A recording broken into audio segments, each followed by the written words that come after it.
welcome back to my channel. So today I thought I would talk to you about how to sleep earlier, especially when you want to wake up early in the morning at 5 a.m., 6 a.m., whatever it is. Definitely sleeping earlier will help you wake up earlier. I thought I would share with you some scientific facts about how to sleep earlier, and then also just some practical ways to make sure you get to bed on time.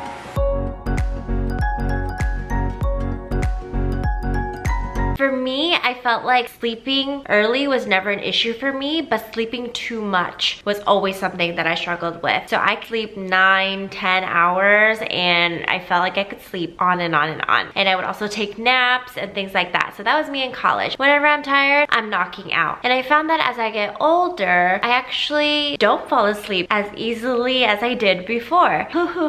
Number one, give yourself a curfew and then plan ahead. So for me, I always remind myself, okay, today I'm gonna sleep at 8 o'clock, or today I'm gonna sleep at 9 o'clock. And then you wanna plan ahead so that you don't end up doing things that make you go past your curfew. For example, your parents used to say, oh, be home by 11, which means you need to, leave wherever you are around 10:30-ish to make sure you get there on time. Same thing where when you know you have to go to bed by a certain time, think about, okay, what time should I start getting ready for bed? And you can also set a night alarm to remind yourself, okay, now it's time for me to stop whatever I was doing and get ready to go to sleep. Number two is if you work out, try to work out a little earlier in the day. I know that's not possible for people who work, but if that means, waking up super early to work out or working out right after work, try to avoid working out late at night because the adrenaline rush and the endorphins that are just pumping through your body are going to keep you up at night. And so I find that when I work out around 6 or 7, I don't sleep until an hour later than I plan to, just because my body is so pumped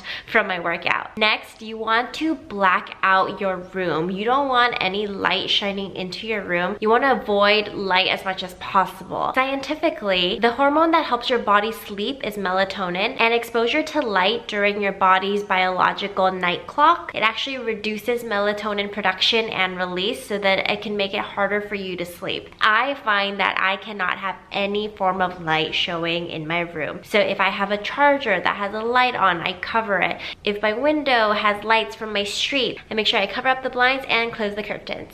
Next, you want to avoid stimulants during the day. So that means coffee or alcohol or sugar. You want to make sure you don't consume too much of it so that it keeps you up at night. I know for some people, alcohol actually makes them sleepier, but coffee and sugar, definitely you want to avoid it to help you rest better at night. The next one might be a surprise for some people, but it's to eat earlier. It actually takes your body 6 to 8 hours to fully digest whatever you've had. So you want to try to finish your meals a little earlier, just so that in the middle of the night your body's not making funky noises because it's still digesting the dinner that you had 2 hours before you went to sleep. So if possible, try to eat earlier just so your body can truly rest at night. This next one is really important, and it's why it's really popular on YouTube, and it's creating a night routine. Because when you create consistency in your schedule, your body actually is going to get used to it, and it's going to know, like, hey, when my body does these things, it means we're getting ready to go to sleep. I think the bad side about having a routine is that if you go anywhere else, it's harder to implement your routine like normal, and then your body might kind of feel like, but for the most part, you want to have a consistent routine to help your body regulate itself and to know it's time for bed. So the next portion that I'm going to talk to you about is to how to physically, literally fall asleep. And this scientific experiment was proven among someone in the Navy, and they were able to practice it so that they're able to fall asleep quickly. So how to actually fall asleep.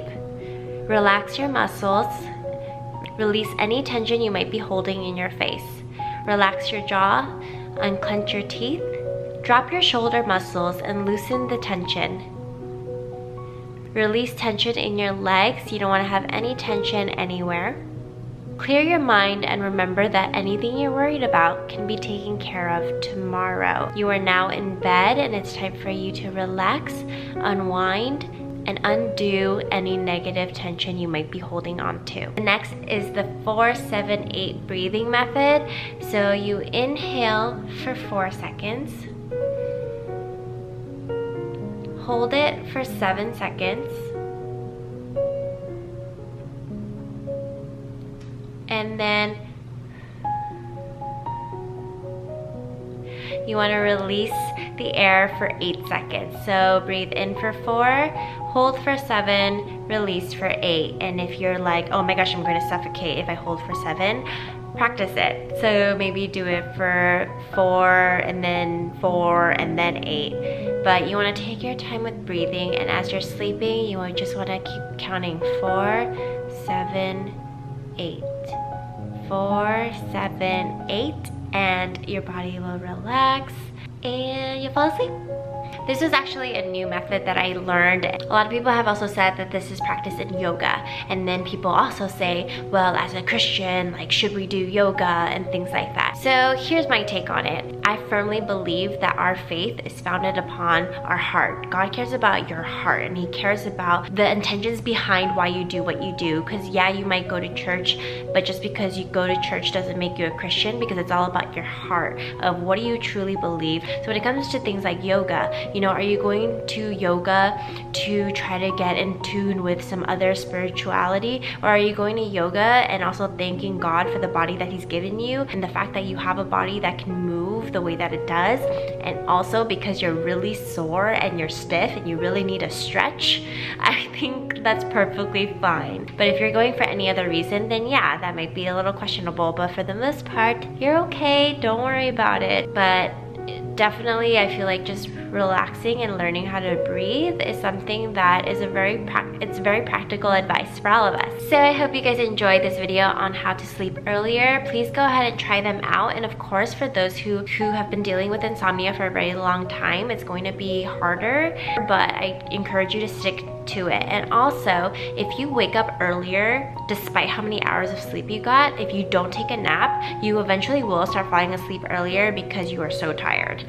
So I encourage you guys to definitely try it out. Okay, if you like what you see, please like and subscribe, and I'll see you later.